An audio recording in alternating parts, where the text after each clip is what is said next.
Bankers pav strike ಮಾಡ್ತಾ ಇದ್ದಾರೆ. ಎಲ್ಲ ವಿವಿಧ ಡಿಪಾರ್ಟ್ಮೆಂಟ್ಗಳು ಸ್ಟ್ರೈಕ್ ಮಾಡ್ತಿದ್ರೆ ಯಾವುದೂ ಬೆಲೆ ಇಲ್ಲ.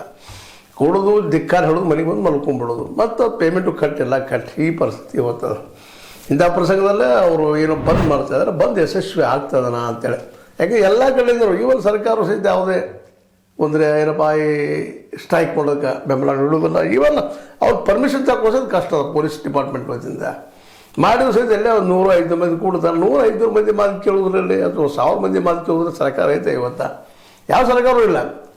ಹೇಳಿದ್ನಿ ನಮಗೆ ನಿರಂತರ ಒಂದು ವರ್ಷ ಹೋರಾಟ ಮಾಡಿದ್ರು ಪಾಪ. ಅವ್ರು ಹೊಟ್ಟೆ ಬುತ್ತಿ ಕಟ್ಕೊಂಡು ಗಾಡಿ ತಂದು ನಿಂತು ಅಲ್ಲೇ ಎಲ್ಲ ಮಾಡಿದ್ರು. ಅದೇನು ಹೇಳಿಕ್ಕೆ ಸಾಧ್ಯ ಇಲ್ಲ ಪಾಪ. ಅವರು ದೆಹಲಿ ಸುತ್ತಮುತ್ತ ರೈತರು ಮಾಡಿದ್ದೆ.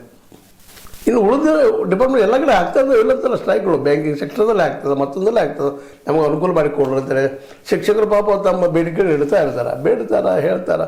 ಅಂಗನವಾಡಿ ಶಿಕ್ಷಕರ ಜೊತೆಗೆ ಕಾರ್ಯಕರ್ತರು, ಉಳಿದವರು, ಮುಂದೆ ಆರೋಗ್ಯದ ಇದರಲ್ಲಿ ಆಯುಷ್ಮಾನ್ ಭಾರತ ಅದರಲ್ಲಿ ಕೆಲಸ ಮಾಡುತ್ತಿರುವಂಥ ನಮ್ಮ ಹೆಣ್ಮಕ್ಕಳು ಎಲ್ಲರೂ ನಮಗೆ ಬೇಕಿಲ್ಲ, ಪೇಮೆಂಟ್ ಹೆಚ್ಚು ಮಾಡಿರಿ, ಪೇಮೆಂಟ್ ಹೆಚ್ಚು ಎಲ್ಲ 2,000 ಕೊಡ್ತಾರೋ, 5,000 4,000 ಕೊಡ್ತಾರೋ. 10,000 ಭಾಳ ದೊಡ್ಡದಾಯ್ತದೆ. ಈ ಪರಿಸ್ಥಿತಿ ಇವತ್ತದ. ಇದ್ರ ವಿರೋಧವಾಗಿ ಸಂಘಟನೆಗಳು ಕೂಡ ಇವತ್ತು ನಾಳೆ ಬಂದ್ ಕರೆ ಮಾಡಿದ್ದಾರೆ. ಈ ಬಂದ್ ಕರೆ ಯಶಸ್ವಿ ಇವತ್ತು ಆಗ್ತದನ ಅನ್ನುವಂಥದ್ದು ಅವ್ರ ಮಾತನ್ನು ಸರ್ಕಾರ ಕೇಳ್ತದನ ಅಂತೇಳಿ. ಸ್ವತಃ ಇದಕ್ಕೆ ಕಾರ್ಯಕರ್ತರು, ಸ್ವತಃ ನಮ್ಮ ಕಮ್ಯುನಿಸ್ಟ್ ಪಾರ್ಟಿಗಳು ಅಂತ ಇವತ್ತು ನೇರವಾಗಿ ಹೇಳಬೇಕಾಗ್ಯದ. ಯಾಕಂದರೆ ಇವರು ಸರಿಯಾಗಿ ಪ್ಲ್ಯಾನ್ ಮಾಡಲಿಲ್ಲ. ಯಾಕಂದ್ರೆ ಈಗ ಯಾರೋ ಒಬ್ಬರು ಕಾರ್ಖಾನೆ ಮಾಡಿದ್ರಪ್ಪ ಅಂದ್ರೆ ಅದನ್ನ ರನ್ ಆಗಬೇಕು, ಲಾಭ ಆಗಬೇಕು. ಆ ಲಾಭ ಆದರೆ ಕಾರ್ಖಾನೆ ಮುಂದುವರಿತದೆ. ಸರ್ಕಾರಿ ಒಂದು ಆಶ್ರಯದೊಳಂಥ ಕಾರ್ಖಾನೆ ಸಹಿತ ದಿವಾಳಿ, ಎಲ್ಲ ದಿವಾಳಿ.